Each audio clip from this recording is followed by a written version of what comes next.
you for joining us this morning. Our speaker today is Dr. Donnie van Merwe. He qualified as a medical doctor from the University of Pretoria in 1991.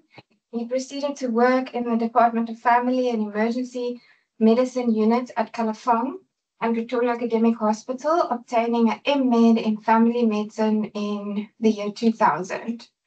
He also worked as supervising medical officer with Gauteng Emergency Medical Services and obtained a diploma in primary emergency care, which was the highest qualification in emergency medicine in South Africa at the time. Dr. van der Merwe then spent the next 5 years in Canada working in various major emergency departments in Manitoba and British Columbia, gaining valuable experience. After returning to South Africa, Dr. van der Merwe spent the next 10 years in various emergency departments in Pretoria before successfully taking over the newly established Mediclinic Midstream Emergency Centre.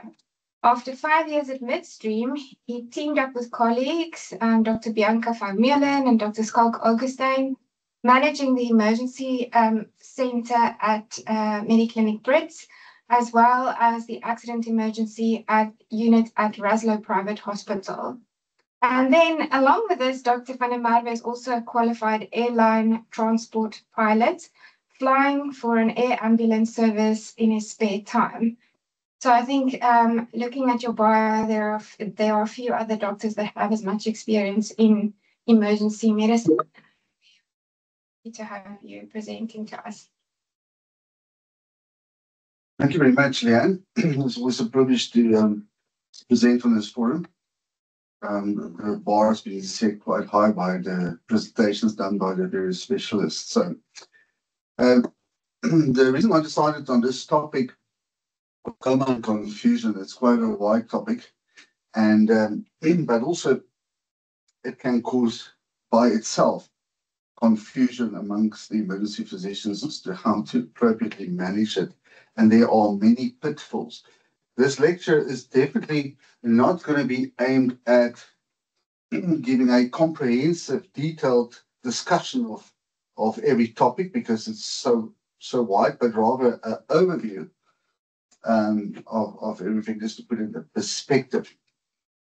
Here is just a table. Obviously, it's too small to really see, but if you go afterwards, you can actually zoom in and go and read. But this is basically the topics that's going to be covered in this lecture.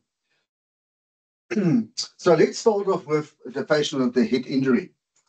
So this patient comes in, but whatever the mechanism, could be blunt or penetrating trauma.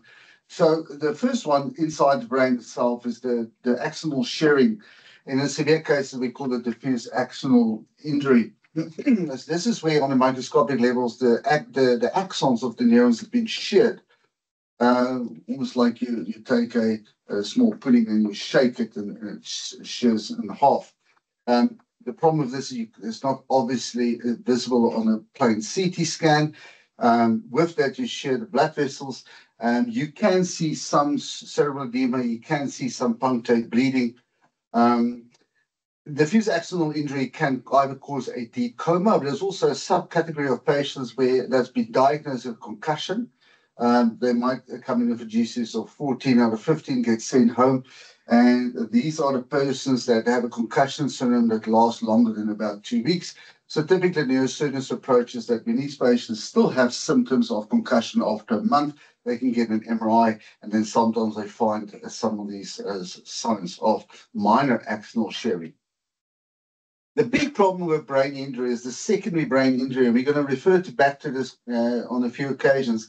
And this is where you have a series of chemicals released by the damaged neurons. The most important is glutamate, and this glutamate binds to the glutamate receptors. And it causes an influx of calcium into the cells. But in excess, this releases a lot of free radicals, and damages the mitochondria of the cells, and you get a phenomenon we call apoptosis, which is like a programmed cell death, as opposed to necrosis in the core of the injury. The apoptosis spreads beyond the site of the injury. And if you don't manage these secondary brain injuries properly, you can get more extensive damage that is only noticeable later. Right. Trauma can also cause space-occupying problems like hematomas. These hematomas can be intracerebral, extradural, or subdural. Non-traumatic brain injury in terms of tumors can also cause space-occupying lesions. These are usually very evident on a plain CT scan and requires urgent neurosurgical referral. If we look at strokes, we know the classical differentiation between ischemic and hemorrhagic stroke. The hemorrhagic stroke is more often associated with a decreased level of consciousness, but there's a few ischemic stroke syndromes. We're not going to discuss this in detail, but these are the ones that often cause a decreased level of consciousness. Topov-Bacillus syndrome, brainstem stroke, and what they call a malignant middle cerebral artery syndrome, where there's extensive middle cerebral artery occlusion. These are actually the type of strokes that, apart from thrombolytic therapy, would benefit from thrombectomies and actually can restore some function. Others of these patients end up in a deep coma with a very bad prognosis. The hypertensive encephalopathy, that is sometimes difficult to distinguish from a stroke in the sense that the high blood pressure is actually the cause of. And so what we don't realize in the background is when your blood pressure fluctuates, your brain maintains a cerebral perfusion pressure by dilating and constricting the cerebral blood vessels to maintain a constant perfusion pressure inside the brain. But when the blood pressure is very high, typically over 200 systolic, this autoregulation can be overwhelmed. So you damage the blood-brain barrier, you get vasogenic edema, and neuronal damage, very similar to the secondary brain injury that we've just discussed. The diffuse, microvascular abnormalities, the thrombotic thrombocytopenia purpura is not something we encounter often. The physicians obviously know more about the management of this, but this is basically where there's a specific enzyme in the brain that's missing, the Adams T13 enzyme that cleaves the formylibran's factor. So you get a pumping of the platelets. So you get purpura petechiae, and then you get this clumping of the platelets in the brain and causing, in other words, decreased level of consciousness similar to that of a stroke. And cerebral malaria in part causes an encephalitis picture, but it also causes clumping of the damaged red blood cells, causing occlusion of the cerebral blood flow. And that's what makes cerebral malaria so dangerous so quickly. Then there's epilepsy. They all know epilepsy, but after 5 minutes, it's regarded as status. And after 30 minutes, because of the persistent discharge of the neurons, and the same as the secondary brain injury, the excitotoxicity with the glutamate in excess can cause permanent damage. And that's why this is a true medical emergency. Then, of course, the psychiatric emergencies, which can be wide-ranged. And this is a problem with neurotransmitters in the brain. The hallucinations, delusions, psychosis are often caused by dopamine. So in other words, there's a sensory perception problem. But keep in mind that these psychosis, hallucinations can be caused by other factors. Like we know that sometimes children can come in and the parent says that it seems like the child was hallucinating because of the fever, certain medication side effects. Sleep deprivation is long time being used in prisoners of war. Long-term sleep deprivations reduces their resistance, not just emotionally, and makes them depressed so easily that they can give up secrets, but it also damages the cardiovascular system and physically damages the brain and leads to post-traumatic distress syndrome in prisoners of war. Then dementia. Obviously, dementia is something that we have to deal with every day, essentially neuronal damage and death. In some cases, like Alzheimer's and Lewy body dementia, there's this abnormal protein buildup. There's a breakdown of communication between the neurons. The brain actually shrinks with age. And there could be what we call a vascular dementia. This is a wide spectrum of conditions, amongst others, multi-infarct dementia, where there's been multiple very small strokes that the patient wasn't even aware of, and in the long term, it can lead to early onset dementia. Then there's the metabolic derangements. We all know hypoglycemia, and the problem with the brain, of course, it can't store glucose. Just like oxygen, it needs to be a constant supply. So the moment your blood sugar falls below a critical level, you have confusion and coma. Then there's the diabetic ketoacidosis, and the other, its colleague, the hyperosmolar non-ketotic state, previously called HONC. Now they call it hyperosmolar hyperglycemic state. And the reason they changed the name is only 20% of DKA and HONC patients are actually in a coma. So they try to move away from the word coma, otherwise people don't diagnose this. The difference with DKA, there's an absolute lack of insulin. With the hyperosmolar coma, there is some residual insulin, so they don't develop the acidosis. The hyperosmolar hypoglycemic state is more a problem of dehydration. It's severely high levels of glucose, and the focus here is more on hydration.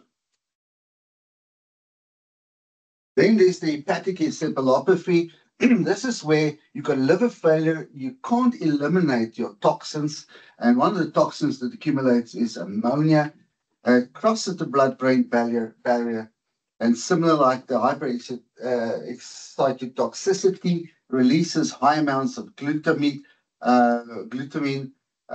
binds to the receptors and leads to brain dysfunction and damage in that way. Uremic encephalopathy is with kidney failure. We can't excrete the toxins, amongst others. Urea goes across the blood-brain barrier, causes cerebral edema and brain damage. The electrolytes. I mean, most electrolytes can cause confusion. The most common one that we know about is sodium, but also calcium and magnesium. Very interesting that hypernatremia can cause cerebral shrinkage, dehydration, cell shrinkage, whereas hyponatremia causes cerebral edema. The problem with hyponatremia, it can cause seizures and severe decreased level of consciousness. When you correct it too quickly, it can cause what that feared thing like locked-in syndrome, the central pontine myelonucleosis, that is so scared to be aware of this, because there's a patient with flaccid paralysis, can't talk. So in other words, he's literally locked in, but he's kind of awake, and it can be permanent. However, the latest podcast I listened, they say it's a little bit overrated. It doesn't happen that often, but we're so scared of it that we tend to be very cautious. And we'll talk about the correction a little bit later. Hypomagnesemia, if it's lower than 1.2, especially lower than 1, can actually cause a pseudo locked-in syndrome. But here the treatment is a rapid treatment of low magnesium. So you can see how this can be quite difficult to distinguish. That's luckily why we have the physicians there to help us. Then there's the hypothyroidism, the thyroid storm or thyroid crisis, where it's you get a hypermetabolic state, and then the hypothyroidism where you get a hypometabolic state. Both of them can cause the storm can cause agitation, confusion. The coma, the mixed edema can cause stupor and coma. And then, of course, you get your hyper and hypothermia. Hypothermia we don't see so often in South Africa. Hypothermia, you can either get the malignant hypothermia, we'll discuss later, and of course the heat stroke. That is a true medical emergency. And then, of course, sepsis and septic shock can cause a patient to go into shock with associated decreased level of consciousness. And then you get your meningitis. So the meningitis, essentially, you get infection of the lining of the brain. And this can cause thrombosis, cerebral edema, raising cranial pressure, blockage of the communication channels, which can lead to hydrocephalus. So there's nobody that wants to come in. Okay.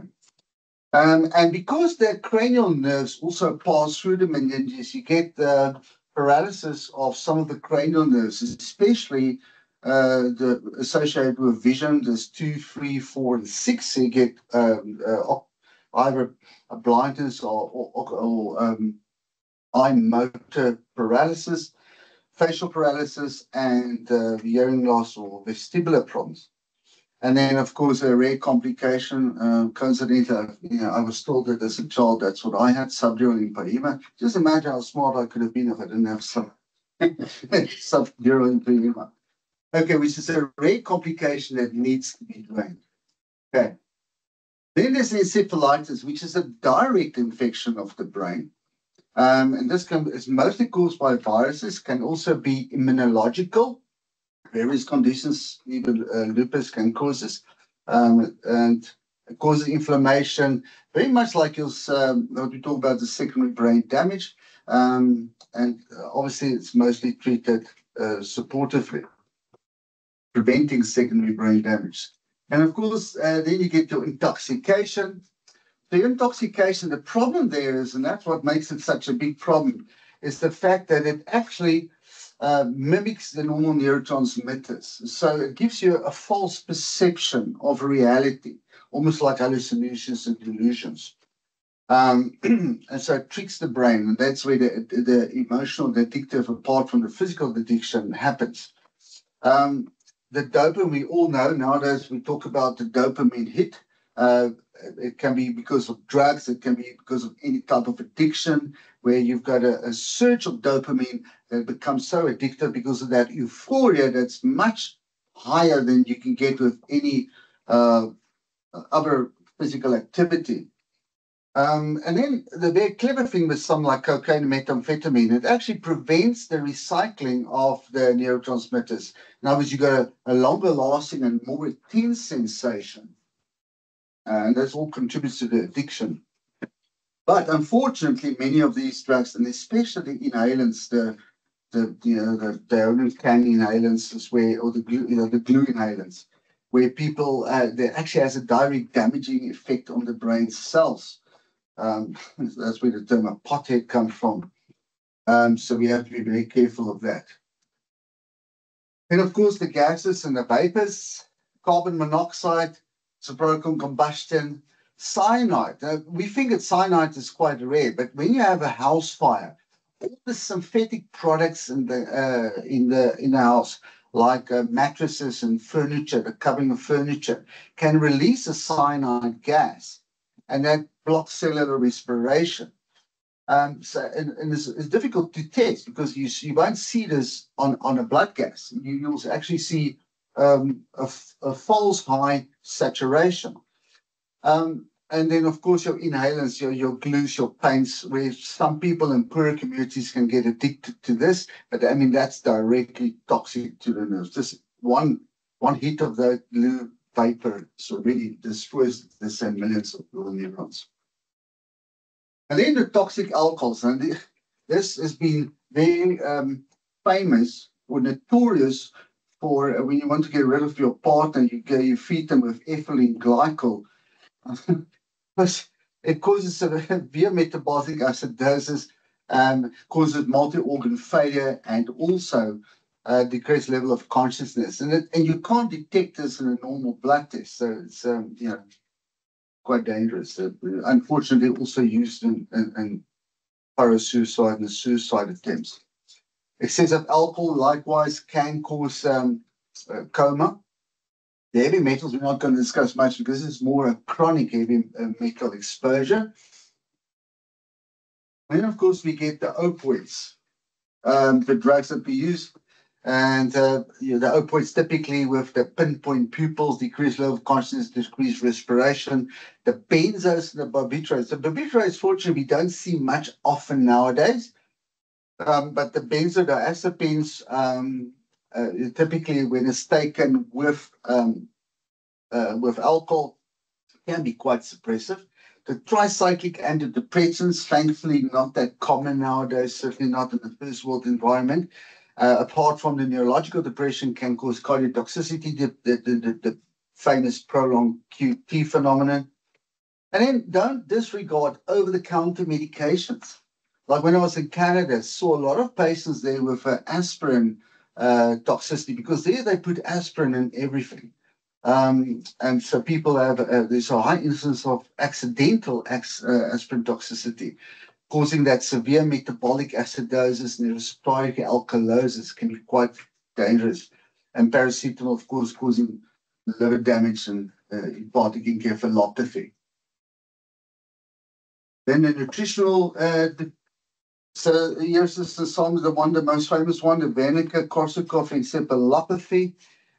Typically the long-term alcoholics and malnutrition patients with a thiamine deficiency.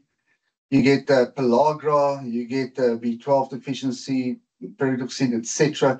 And the reason these can cause confusions because it's a coenzyme in the production, release, and function of neurotransmitters, all to a lesser or more extent, and also prevents the synthesis of acetylcholine. So you get impaired signaling. So this is typically more a chronic presentation. And then something as simple as a water intoxication. Well, we don't see it commonly. You can literally, and you saw this sometimes when people were, inaugurated, when they were like at university or in the army, they were, what's it called? Where they were introduced. Yeah.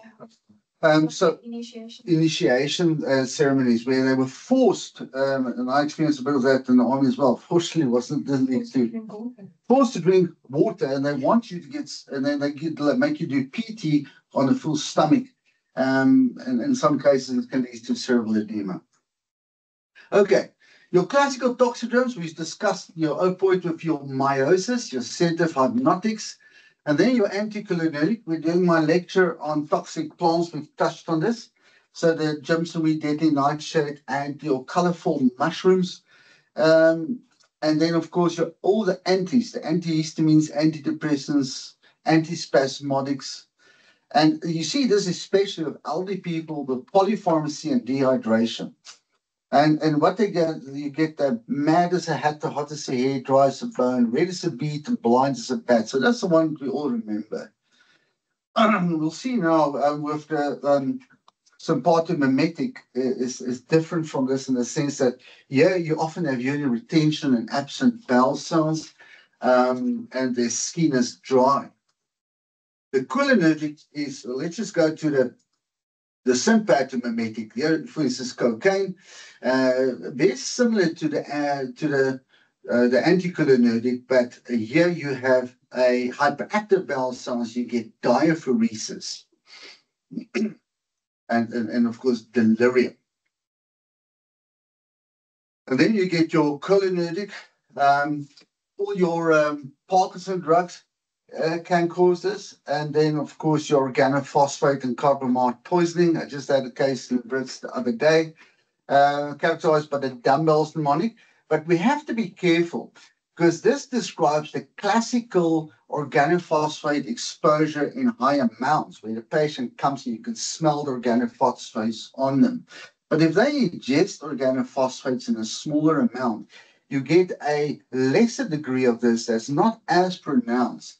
And the only reason we for sure could have diagnosed this patients because we asked for the acetylcholine esterase levels, which was very low. So, and this is the dumbbells, the diarrhea, the urination, meiosis, bradycardia, emesis, lacrimasis, salivation. Typical severe bradycardia for these patients, we have to give high doses of atropine. Okay, then the neurologist discussed this in the previous lecture. Just going to mention it very quickly. This is basically all your antipsychotics, where you have got your dopamine receptor. Remember, we said in psychiatric issues, there's a dopamine problem. Now you block the dopamine, and in some patients, especially if you give them a high dose of medications, they become the malignant syndrome. With the typical, it's a hypokinetic state with a muscle rigidity and a bradykinesis, so they move slow, but they have a fever, and of course they are confused. The serotonin syndrome, so also the malignant neurolaptic malignant syndrome is a much slower in onset. The serotonin syndrome we get if you're on antidepressants, your SSRIs, your serotonin or adrenaline receptor inhibitors, your monoamine oxidase inhibitors. This develops much quicker, typically in younger people, but also on the start of the treatment. And very important, this happens when a patient is already on the triptans for migraine. Apparently, is more likely precipitate the serotonin syndrome. But this is from the neurolaptic malignant syndrome, fast on onset. This is a hyperkinetic state with dilated pupils, agitation, can cause arrhythmia, confusion, and coma. Okay, so that's the first half of the lecture, is an overview of all the conditions that can cause coma and confusion. So it's always handy to have these notes or that summary in the beginning, just for your differential diagnosis. Obviously, when we want to manage this, it again starts off with the hazardous telehealth. In other words, a patient with organophosphate poisoning needs to go through the hazmat shower. We need to stop the exposure. You need to determine the level of consciousness and manage appropriately. Call for help if this patient is hemodynamically unstable. Start with your ABCs and stabilize the patient. History is probably the most important part of managing a confused or comatose patients. Often the patient can't give you much history. You must get it. The paramedics is a valuable source of information that we sometimes miss because they were at the scene. They saw what the scene looked like. They know what was lying around on scene, what the patient might have been exposed to.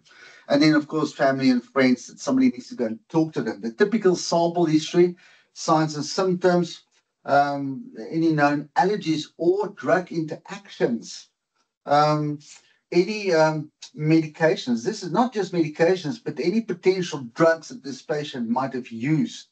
Past medical and surgical history. Does the patient have a psychiatric history? Has he got an acute episode of psychosis, never had a psychiatric episode in the past? You need to investigate much further. Last meal, in this case, when is the last time he took something? Like the organophosphate poisoning or any overdose. When did he take the medication? In the events leading on, what was he doing? Where was he? Okay, stop the exposure. Although this is going to happen throughout, you must think about stopping the exposure as quickly as possible. The skin exposure, organophosphate, right at the beginning. If they took an overdose, you need to get it activated charcoal if it's still within a few hours, as quickly as possible. Hypoglycemia, of course, you need to give the glucose, otherwise, the damage is there. Naloxone and flumazenol we don't often use.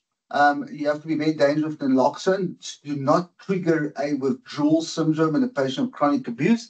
Flumazenol, if a patient is going to mix overdose, you give flumazenol, you can trigger seizures, and then you can't treat it because you've now blocked the benzodiazepines. And then antidotes that we're going to discuss a little bit later. So primary survey, head-to-toe examination, and then, of course, very important, obviously, with a comatose patient or confused patient, proper neurological examination. Pay attention to the pupils, the cranial nerves, peripheral nerves, other features like is the reflexes brisk or suppressed? Is there clonus or fasciculations? It can give you a hint. When you do tests, and I put that arterial blood gas in red because this is probably the single most important test that you can do right from the onset in a patient with a confused state, because it tells you the pH. Is there a metabolic acidosis or respiratory alkalosis? It tells you what the hemoglobin is. It tells you what the sodium and potassium is. The lactate. It tells you if there's in certain blood, most modern blood gas machines will give you carboxyhemoglobin levels, which is important. And then the blood gases can be done on an ongoing basis. The glucose is on a blood gas, so but you need to check. You must check the glucose in every comatose patient. CRP for infection. We've discussed the electrolyte disturbances. The thyroid we've discussed. The liver function tests we've discussed. I put in glucose again just because it's so important. Then there's the tox screen. A general tox screen, but just keep in mind, number one, a general tox screen doesn't cover all the toxins, doesn't cover all the medication. If a patient is on psychiatric or seizure medication, you need to get that in your history and then request those levels. A urine drug screen, it's very debatable how helpful it is, because if a patient took something now, it might not show up in the urine. If he's been using it in the past few weeks, it might show up in the urine, but might not be the reason for his decreased level of consciousness now. So be careful of the urine tox screen. And of course, like organophosphate, the cholinesterase can help you to make the diagnosis. Then CT again in red. Every patient, like most patients with a decreased level of consciousness, especially the lower the level of consciousness, you must do a CT scan just to rule out any intracranial events. It is catastrophic if you manage a patient with a coma and then he doesn't wake up after 24 hours, only to realize that he's had an intracerebral hemorrhage. That's catastrophic for the patient. It's legally indefensible if you have access to these facilities. It doesn't have to be a contrast scan initially, just a plain pre-contrast scan. Later on, they can do contrasted CT scans, CT angios, MRIs. Of course, on your stroke protocol, we do a pre-contrast CT scan, CT angio, and a limited Fourier diffusion MRI to diagnose strokes. Once you've done a CT scan, remember in the old days, you had a clinical assessment, you do a lumbar puncture. Nowadays, you do a CT scan to make sure there's no raised intracranial pressure. Then you do a lumbar puncture. Remember, if you've got a patient with severe meningitis, do not delay your first dose of IV antibiotics waiting for your lumbar puncture if there's going to be a delay. With your lumbar puncture, your blood cultures, before you give antibiotics, ideally. Okay. Then the primary brain injury management. So again, we've discussed the ABCs, oxygenation. So this is more in preventing the secondary brain injury. So too much and too little is bad. So you don't want to give them 100% oxygen, but you don't want to give them, you don't want to leave them hypoxic. You don't want to over or hyperventilate. And this is very important when you get a patient with decreased level of consciousness. The patient is confused and agitated. Now you want to sedate him because he's restless, you can't manage him. But he's not intubated. Now you give him a bit of sedation. But at some point, if you don't know what's causing the confusion yet, you can cause hyperventilation because of sedation. The PCO2 can rise, and that can lead to cerebral edema. So be very careful when sedating a confused patient. The blood pressure, again, with the blood pressure is too high, depending on whether it's a hemorrhage, a stroke, or hypertensive encephalopathy, you might want to lower the blood pressure. But if it's too low, it's terrible for the outcome if your blood pressure falls under a 90 systolic or 65. So you need to avoid hypertension, and a head injury is devastating. So you should fight that. And it's all about cerebral perfusion pressure. So if you've got a raised intracranial pressure, your body is going to try and push your blood pressure up to maintain your cerebral perfusion pressure. So in a patient with raised intracranial pressure and the blood pressure is high, please don't bring the blood pressure down. Okay, if the patient's got raised intracranial pressure, you can buy some time by controlled hyperventilation. In other words, low normal PCO2. It buys you a little bit of time, give the patient mannitol. This is all done in consultation with the neurosurgeon. Okay. Then avoid fever. The fever is bad for the metabolism of the brain. Glucose, again, high glucose is often a sign of brain injury, of kind of a stress response, but low sugar is devastating for the brain. So you don't want it too high, you don't want it too low. Sedation and analgesia, you need to sedate a head injury patient. If that means intubating and ventilating him, because agitation can increase raised intracranial pressure. Seizures needs to be avoided at all times. So all brain injury patients must have seizure prophylaxis, at least initially. And then neurosurgical consultation. Luckily, we in the emergency department, we can pick up the phone and we can call the specialist. We're the physician, the neurologist, neurosurgeons, and we can ask for advice.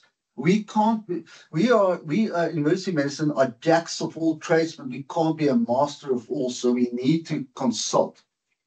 There's a new discussion of glutamate receptor blockers, Riluzole, which can potentially block the glutamate that prevents secondary brain damage. Right, the stroke. We all know about stroke, that you want to restore the blood flow within 4.5 hours. So that's the goal. So even if the patient comes in, immediately get that patient to the scanner so you can see what's going on. So it's not a classical where a patient goes and lies in an MRI scan for an hour. We're talking about a rapid CT scan, a pre-contrast.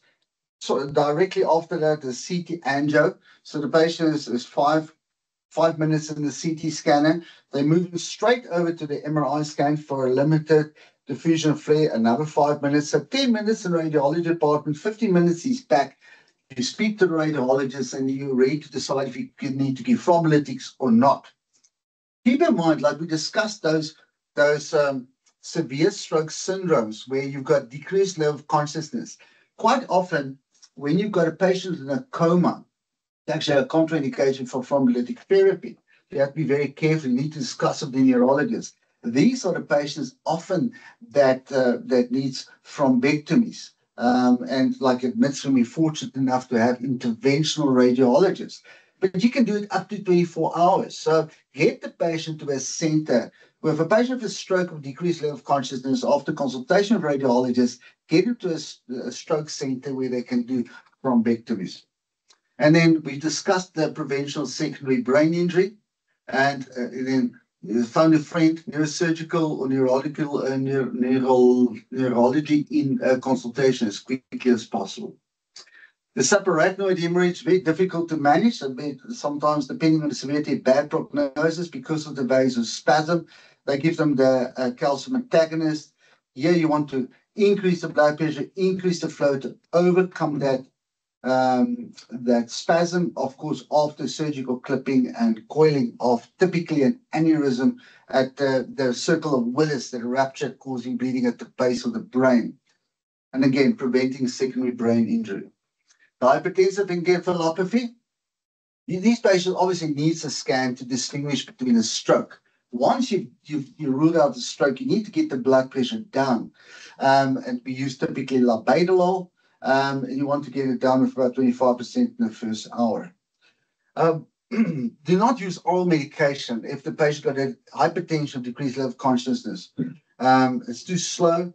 You need to control it. Don't use nitroglycerin because it can cause cerebral edema. Because quite often we give a patient nitroglycerin, they complain about the headache.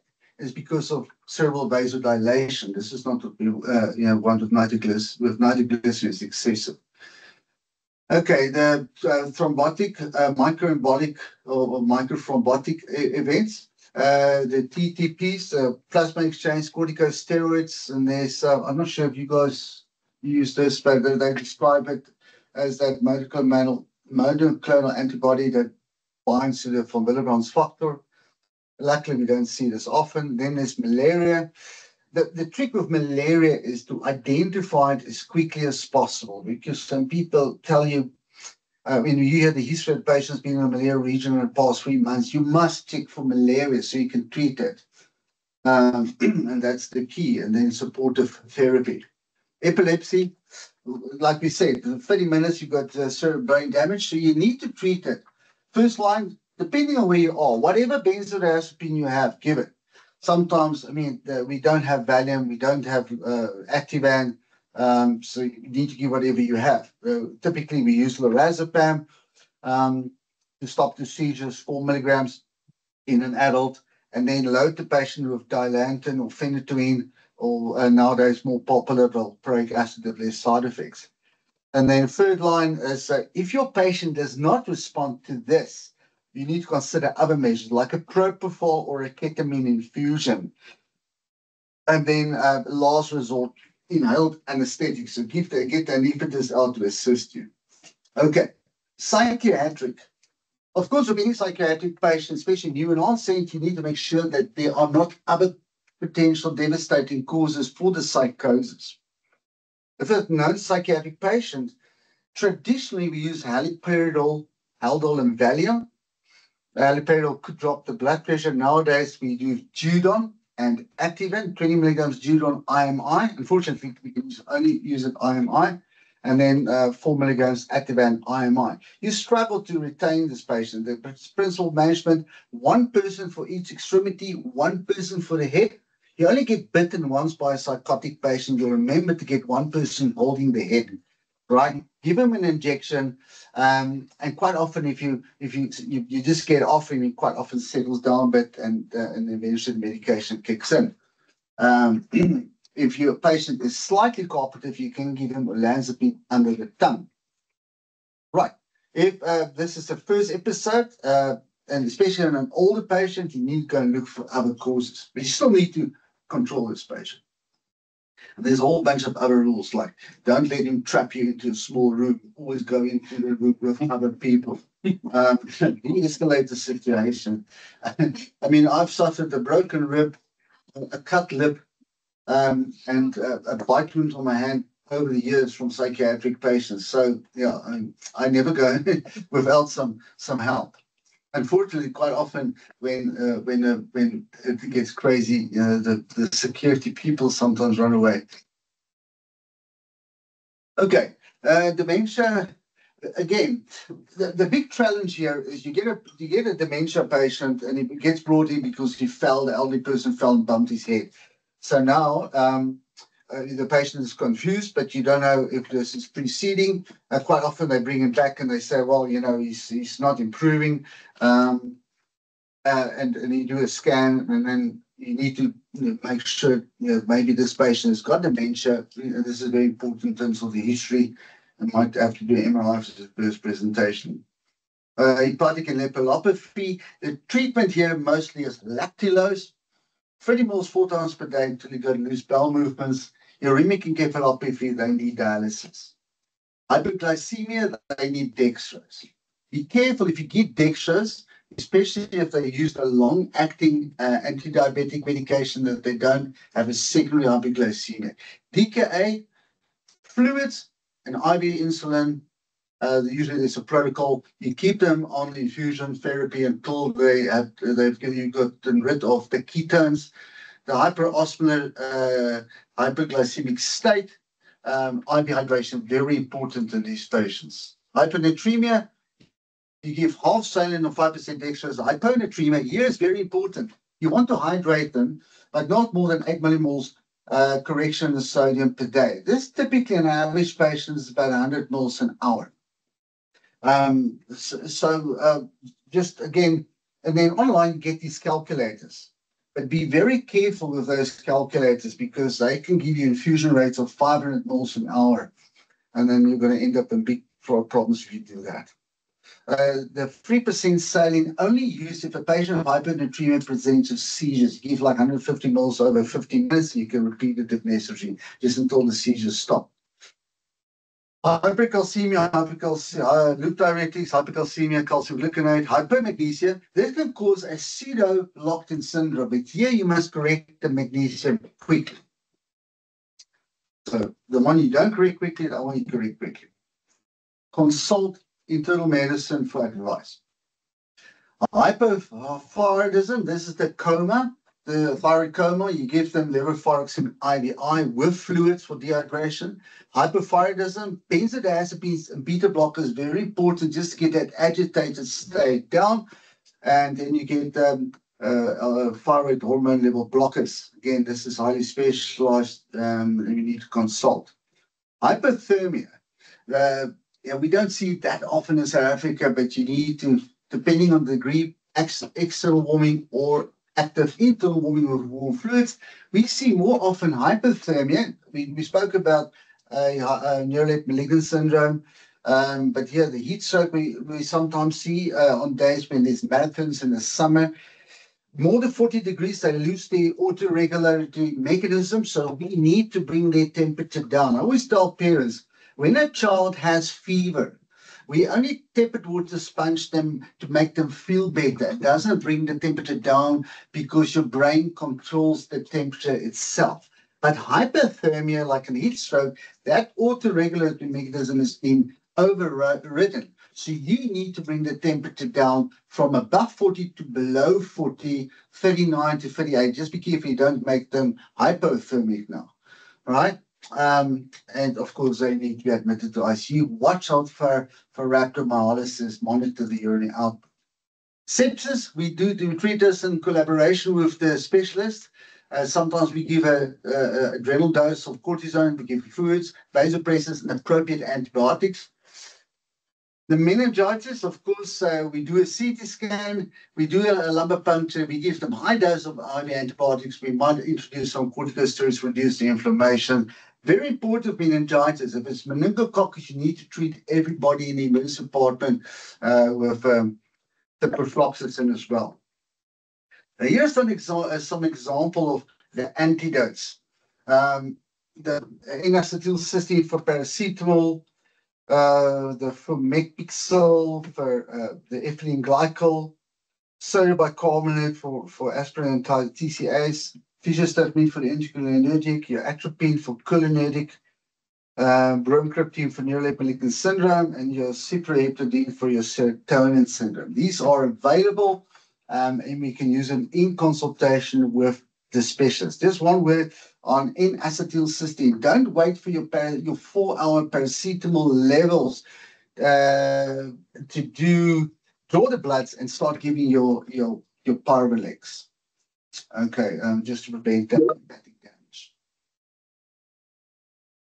Okay, so that is a very brief summary of anything that can cause decreased level of consciousness, confusion, and how to approach it.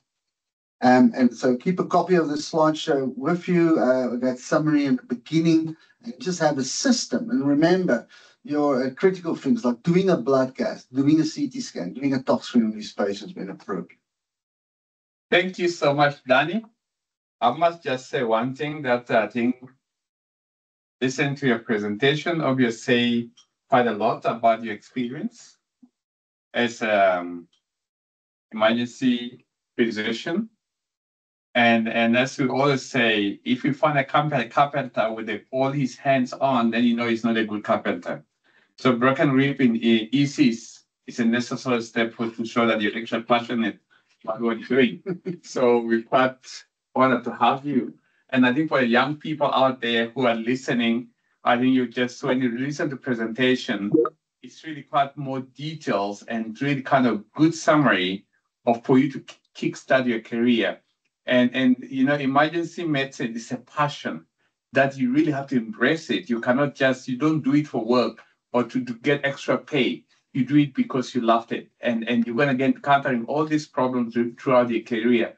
And this was quite amazing because what you have discussed have touched complete different spectrum of medical specialties, from neurosurgery, internal medicine, cardiology, pulmonology, all of them all put together into one spectrum and able to chat about that in 45 minutes. And that's, for me, is quite amazing. So I would ask one question, but first, before I ask a question, I just want to remind for you guys who are junior guys there who are doing emergency medicine to say, please don't forget, here's a new book which was released by Prof. Engelbrecht from University of Pretoria, and it's called The Primary Emergency Care for Healthcare Providers, 6 editions, and really a quite amazing book, well-written book. And I think if you choose to do emergency medicine, maybe it's quite a very first book for you to get and try to kind of, update yourself up very well. And it's really a beautiful book. I got about 5 copies and I really enjoyed it. And I've given to some of my students and they're loving it. So please don't forget, you can access this book online or by Van Schalkwyk books store. Probably you can get it from there. So thank you so much. And Danny, my question is I see that I don't know whether you have ignored me as a pulmonologist But a question that we do see a lot of patients that come with a hypercapnia into EC, and most of the time they're very unresponsive. And those patients does not need any heroic work, they just need NIV. So again, I think when you see those people, typically you will see their hands. They're very wasted. Normally they can't, or they're what we call blue puffers, or they're obese and all those. And please, your blood gas is very important. Look at the PCO2. PCO2 more than 20 is quite, or more than 45 is always can tell you that the patient might have underlying COPD. So NIV would be the getaway. And most of them, though they don't respond, after NIV, they actually start fighting back. So please look at that. And I think apart from that, really nothing much, Danny. Thank you. Yes, thank you. I think it's very important for emergency, and it's good that you remind everybody of that book for Prof. Dries Engelbrecht and Prof. Lalou from the University of Pretoria. And then, of course, there's websites like EM Guidance, Life in the Fast Lane. There is Up to Date or Medscape, whatever. And then there's a toxicology website based on, managed by the University of Cape Town called AfriTox. And you can subscribe to that. And whenever I see a patient with a poisoning or an overdose, I go to AfriTox. And you can identify any product and gives you all the information that you need to know, the lethal doses, what you need to do, because it's just too much to remember. And like Prof. Cronje, he was the head of pediatrics when I was studying, and so we always tried to impress him. And he would ask us a dosage of a medication in children. And we tried to be very smart, and we tried to memorize the dosages. And he always said, and he held the SAMF up in the air, and he says, SAMF, always read the SAMF. So you could take that book for Prof. Engelbrecht. He says, always refer to the textbook and make sure. And as a pilot, I can say, when we fly an airplane, there's obviously you need to understand the systems. You need to know how to fly the plane. And there's memory items for every phase. But before every phase of the flight, we take out the checklist and we go through the checklist, make sure that we've covered all. You don't want to land with your gear up. You don't want to take off without flaps. You don't want to do the wrong thing. So there's a checklist to make sure. We need to use checklists in emergency medicine as well. Once you stabilize the patient, go through your checklist. We have it as a textbook, your protocols, and make sure that you're doing it correctly. I think the checklist is already for emergency medicine for all the specialties. You have to have a system in a place. If you know your brain only works through routine system, you have to have that. So please, any question online, guys? Let's have a chat. Come on, that is so hot today. There was one comment made. What do we do for organophosphate poisoning in the government? So basically, organophosphate for the most part is a clinical diagnosis, especially if it's a severe organophosphate poisoning. And the treatment there is atropine. So in other words, you're going to need to source all the atropine you can find. You give atropine every few minutes, and you double it every few minutes, and eventually you need hundreds of ampules of atropine. I mean, these people, you need extraordinary amounts of atropine. And you want to obtain atropinization. So in other words, you want to have dilated pupils, but your secretions needs to dry up. Once your secretions have dried up, and typically you want to aim for a pulse rate around about 100. So it's actually, these patients have a bradycardia, and they're very resistant to atropine. If you give 1 amp of atropine, the pulse rate shoots up to 140. It's not organophosphate poisoning. And once you've then seen the patient starts to atropinize, you then start to give a drug called toxaconin, which is a choline esterase reactivator. That you need to get from the pharmacy. Most hospitals, even though we still worked in government, they did have it. Otherwise, you need to get that patient to a facility where they can get toxaconin, or you're going to run out of atropine. But yeah, atropine. It's like glucose for a hypoglycemic patient. That's what they need. Okay. If there's no questions, I think we actually reaching our time. It's just one thing about sedation. Be careful with sedation. Careful with sedation. In other words, especially if the patient when you suspect a head injury, where it's a component of cerebral edema. Remember, we said with cerebral edema, raising the cranial pressure, we want to hyperventilate. Controlled hyperventilation and give mannitol. But if you sedate this patient, you just monitor him, and he starts to become sedated, he starts to hyperventilate, the CO2 starts to accumulate, and that can contribute to cerebral edema, actually making the condition worse. So if you decide, so in some patients, you might have to make the difficult decision to actually sedate, and if you suspect a head injury, there'll be nothing wrong with, as a precaution, sedate the patient, intubated. Then you got control over a restless patient. You can manage his vitals much more meticulously. Oh, very good attendance. How many attendance online? There's lots. Right? Yeah. Thank you, guys. It's actually scary. Somebody said here, no atropine available. That's good. Seriously. And I mean, do you even have adrenaline then? Ipratropium, bromide, NEBs, you can get you to the hospital. Oh, I'm not sure if you're going to get enough ipratropium. It's also anticholinergic nebulization. I don't think, I know that, what is that? Ipradol. We had those Ipradol little vials, amps of Ipradol. But I really don't have experience of that to say that that's an alternative. I mean, the bottom line is, yeah, if you don't have atropine in a hospital, you're in trouble. Well, if you see what recently happened in Tembisa, I'm not surprised, but that's scary. My answer then is, I mean, obviously for this patient, he's going to have pulmonary edema. You might have to give him positive ventilation. You might even have to intubate him, get him the hell out of there, and get him to a hospital that your nearest hospital that can give him the antidotes. He needs antidotes.